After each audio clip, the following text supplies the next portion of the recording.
are the realities in the African nation. And I am convinced that going forward, number one, we need to have peace. But we will not have peace by declaring that peace will come and reign. We must do things that move us in the direction of attaining peace. And until we introduce what I've called elsewhere hygiene in our politics, we are moving nowhere. And part of the introduction of hygiene is to recognize the environment and the context in which we operate. One of the areas in which we must move is to recognize that going forward, we are different nations in single states trying to create mega nations. And unless we have inclusivity so that people feel they belong. And I want to give this example. In Kenya, it happens, and I believe in other countries.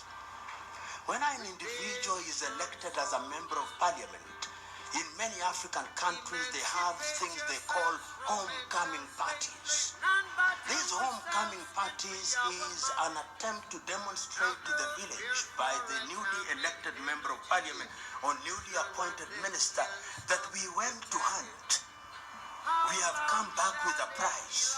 That prize is membership in parliament or a ministerial post. Let us eat and celebrate. So that when you want to punish that individual, you are not punishing the holder of the office, but you are punishing the whole village. People own these positions. And I'm suggesting to us that politics must be of such a nature that allows ethnicities and groups to negotiate. I do not as yet have an answer, which I think I can pin on the ground, but I have the following things.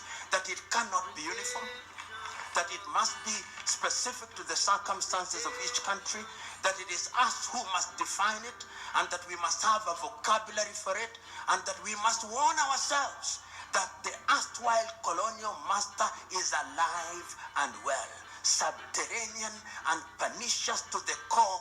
Don't delude yourselves.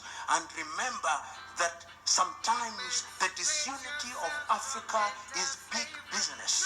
And if we forget that, we will once again be manipulated. Lastly, I saw the African National Congress winning an election in South Africa last week.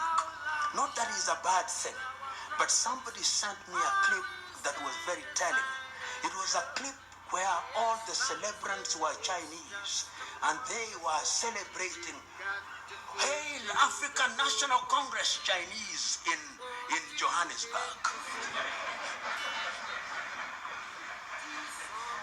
That laughter suggests to me that you have understood my message.